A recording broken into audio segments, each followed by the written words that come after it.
Alright, Assalamualaikum dan selamat pagi semua. Yep.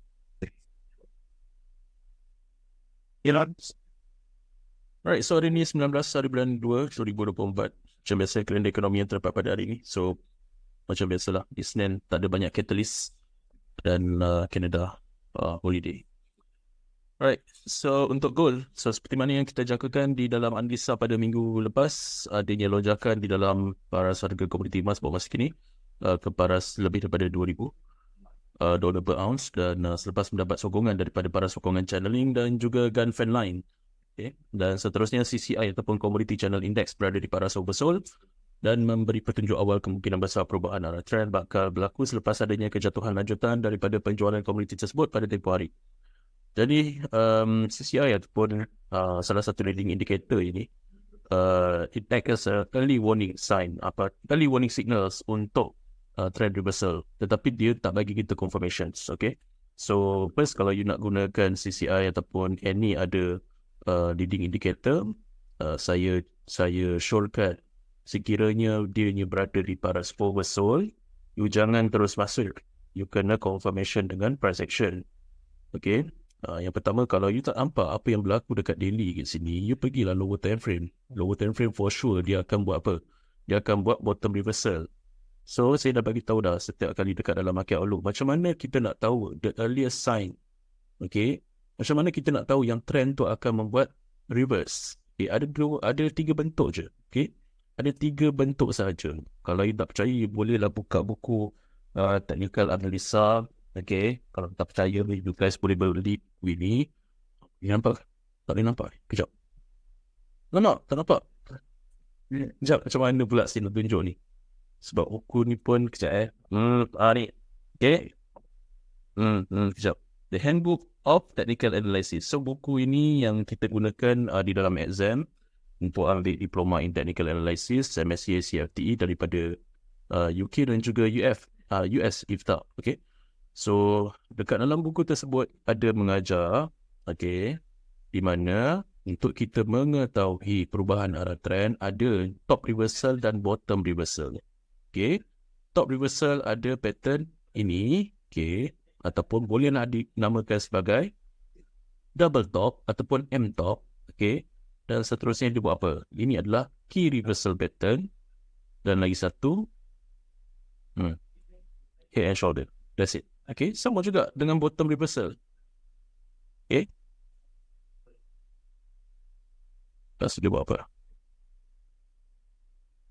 Ini 3 ni je, top and bottom reversal. So kalau korang tak percaya, korang pergilah dekat H4 ataupun H1, korang akan jumpa this pattern which is guide for you to understand whether the price will continue to the downside ataupun dia akan reverse to the upside. Okay. Okay, now. So, apa yang berlaku kalau you guys buat channeling kat sini? Channeling ni pun boleh diguna pakai sebagai paras rintangan dan juga sokongan ataupun resistance and support area. Okay, dia tak semestinya sampai dekat support area based on technical support ataupun SNR area yang korang selalu tandakan, oh dekat sini adanya support. Tak semestinya. Sometimes dia boleh disokong oleh beberapa sokongan utama daripada indicator tools, sebagai contohnya channeling, lepas tu sebagai contohnya this gun fan line. Okay, so kalau korang dapat tengok kat sini, dia sudah pun mendapat sokongan daripada para sokongan 45 darjah gun fan. Okay, dan seterusnya adanya technical rebound di upside. Dan lagi satu, kenapa adanya kenaikan daripada sudut fundamental pula adalah disebabkan oleh kejatuhan nilai di dalam bond yield jangka masa 10 tahun. So, kalau kita nak trade gold, that is the first leading indicator yang kita gunakan untuk melihat sama ada pergerakan gold akan naik ataupun turun. Okay, US 10 yield, okay, US 10 years yield amat penting untuk kita trade gold kerana gold amat sensitif dengan kadar faedah bond jangka masa 10 tahun terutamanya. Right, dan untuk GBP AUD. So, tadi kita dah tengok gold, sekarang kita tengok GBP AUD. Satu adalah mata wang berisiko tinggi, satu lagi adalah mata wang komoditi yang mempunyai kaitan rapat dengan komoditi emas, iaitu mata wang AUD. Okay, so apa yang berlaku buat masa kini? Gold rebound to the upside. Okay, gold rebound to the upside sedikit sebanyak akan memberi sokongan kepada mata wang AUD untuk didagangkan secara positif berbanding daripada mata wang pasangannya. So, apa yang berlaku buat masa kini, kalau kita refer kepada GBP AUD di time frame daily, okay, dia berada dekat fasa distribution. Okay, so that's why kita kena faham daripada konsep technical analisa ni, kita kena faham daripada Dow Theory Concept supaya kita dapat tahu kita berada dekat fasa yang mana. Supaya lebih jelas untuk kita melakukan apa orang panggil technical analysis, dan juga kita dah tahu dah trend apa yang seterusnya akan berlaku. Okay, berbanding daripada kita duk guessing ataupun kita tak tahu, okay, trend sekarang ni berada di fasa apa, sama ada trending. Kalau gold bearish, AUD JPY follow bearish tak, kejap lagi saya akan jawab soalan tu. Okay, now apa yang berlaku buat masa kini dekat GBP AUD, okay, dia masih lagi berada di fasa distribution, belum lagi membuat trending phase down. Okay, so sekarang ni ini adalah distribution phase. So macam mana kita nak tahu yang price ni dah nak mulai jatuh adalah dengan menggunakan konsep Dow Theory. This is an accumulation phase, trending phase up, distribution phase, trending phase down. Okay, dan sekiranya kita menggunakan beberapa technical tools, sebagai contohnya Bollinger Band, okay, dekat sini dia buat apa dekat upper band BB ni? Ini kita panggil dia sebagai key reversal pattern, ataupun kalau kita menggunakan Bollinger Band, okay, dia panggil sebagai dia ada panggil sebagai ni. Okay, John Bollinger menganggap dekat dalam technical analisa dia tak gunakan chart pattern. Okay, dia hanya pakai ni. This is M top ataupun M top, W bottom, ataupun V bottom dengan V top. Okay, kalau tak percaya boleh beli buku John Bollinger itu sendiri dan baca. Okay, dia tak menggunakan chart pattern, walaupun you nampak adanya candlestick pattern, chart pattern, whatever. But sekiranya you menggunakan Bollinger Band, dia menggunakan terms-terms dia yang tersendiri di dalam technical analisa. Okay, now, so apa yang berlaku kat sini, untuk saya jelaskan kepada anda kenapa saya punya analisa saya mengatakan dia akan jatuh. Yang pertama, this is a key reversal pattern. Okay, dan yang kedua, a lower series of peaks and trough has been formed. Dan sekarang ini, sekiranya daily ini gagal untuk close above the previous peaks, dia akan mengalami kejatuhan lanjutan ke paras yang lebih rendah. Dan sekarang ini juga dia telah pun breakout daripada 20 simple moving averages daripada Bollinger Band. Dan apa yang berlaku, price juga telah pun breakout dan close below the previous trough. Okay, this is trough, this is trough. Okay, so what happened is the trend has started to change from bullish has turned to bearish. So apa yang berlaku, apa yang kita boleh expect? Okay, sekiranya kita apply Dow Theory Concept, the trend in effect is more likely to continue than to reverse. Okay, so bermaksud dekat sini, trend akan kekal dalam keadaan trending, okay, berbanding dia nak reverse. So, you kena faham. That's why konsep Dow Theory itu amat penting dekat dalam technical analisa. Kita tidak boleh trade blindly. Kita kena ada ilmu di mana basic application in technical analysis is very important, dan you have to apply in your trading system. Okay, so MFI ataupun Money Flow Index juga dalam keadaan bearish momentum, and what we should expect that the price will has a lot of tendency to trade it in a bearish momentum lah for now. Dan disokong pula dengan kenaikan semula di dalam paras harga komoditi emas, di mana kemungkinan besar akan memberi sokongan kepada mata wang AUD untuk didagangkan secara positif berbanding daripada pound. So that's why pound akan didagangkan secara negatif berbanding daripada Australian dollar. Right, now berbalik semula kepada soalan daripada Eddie Fazli. Kalau gold bearish, AUD JPY follow bearish tak? Okay, now Eddie, kena faham, AUD adalah mata wang komoditi yang mempunyai kaitan rapat dengan pasaran komoditi emas. Okay, dan lagi satu yen amat sensitif dengan kadar faedah. So you kena berjaga-jaga. Okay, ni kita panggil dia sebagai weightage. Okay, pemberat. Kita nak tengok ke manakah arah tuju AUD JPY sekiranya sesuatu berlaku dekat dalam pasaran. Okay, what should we expect for now kalau kita pergi kepada AUD JPY? Okay, now saya padam semua ni, all these indicators. Saya nak you faham daripada sudut price action. Okay, dan kita akan applykan dia dekat dalam fundamental juga. Okay, now, apa yang you nampak dekat sini, Eddie? On a monthly chart, ada tendensi dia nak naik lagi ataupun dia nak turun?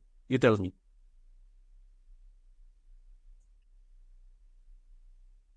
This is monthly chart.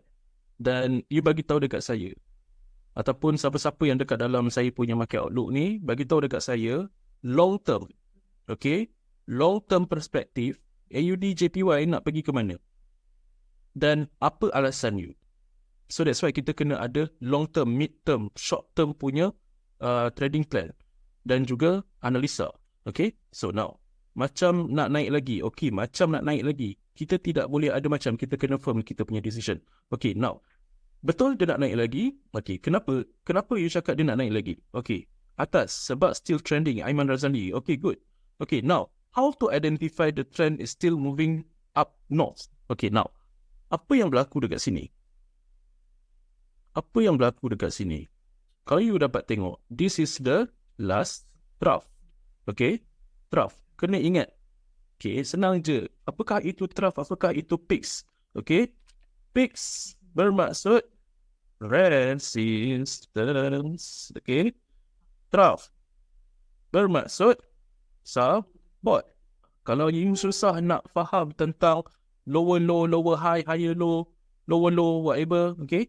So you apply je peaks and trough. Lebih mudah untuk kita faham, lebih mudah untuk kenal pasti. Okay?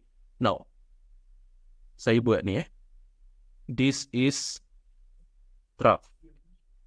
Okay? So, ini adalah trough. Saya padam ni. Mana pula nak padam dia? Okay. Now, this is trough. Ini pun trough. Okay? Boleh copy. No, susah. Clone. Trough.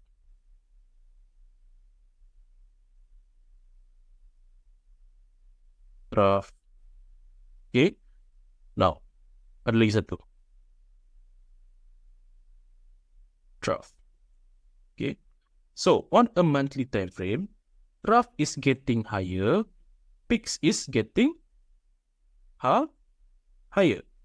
Okay, so a higher series of peaks and trough indicates that the trend is still in a bullish momentum. Right? So, apa yang berlaku dekat sini on a monthly time frame or higher time frame or major, nak sampai berapa kejap control C copy, yes. Apa yang berlaku kat sini, a higher series of peaks and trough has been formed, so it is indicate that in the long term run, AUD JPY is still ada tendensi untuk naik. Okay. So kita tengok pula apa yang berlaku dekat lower time frame, satu lower time frame bawah iaitu weekly.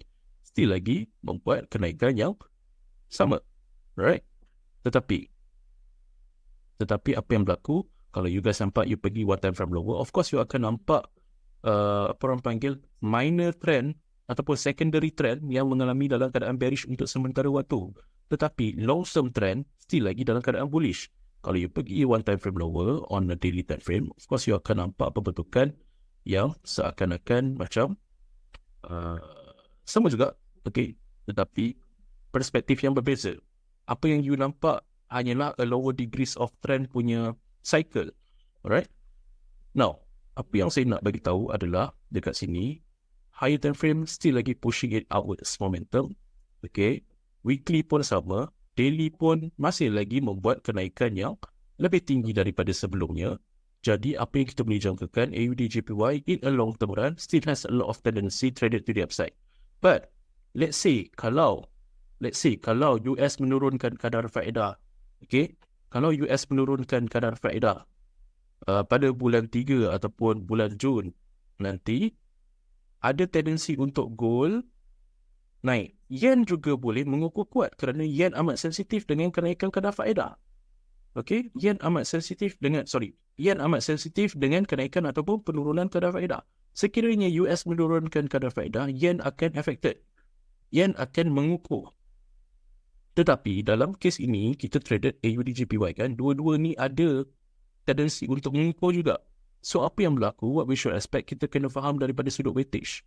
So apa yang saya boleh jangkakan, sekiranya US menurunkan kadar faedah nanti, AUD akan mengukuh kuat, Yen juga akan mengukuh kuat, tetapi dalam kes AUD JPY ini, lebih kepada cenderung kepada AUD untuk mengukuh kuat berbanding daripada Yen, disebabkan oleh weightage yang tertentu.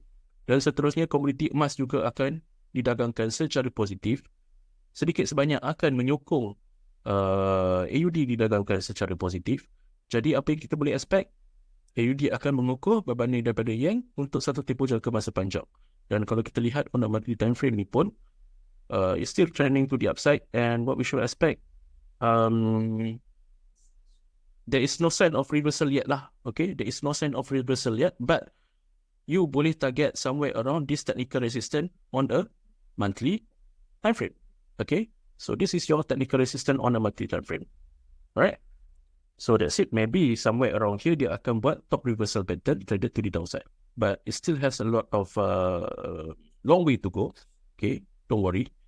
On a lower degree of time frame, of course, you will see that the price tends to move to the downwards, but then on high time frame, it's still moving upwards momentum. Right? So, apa lagi? So, itu je lah perkongsian saya untuk hari ini. Sekiranya ada apa-apa soalan, boleh ajukan kepada saya sekarang.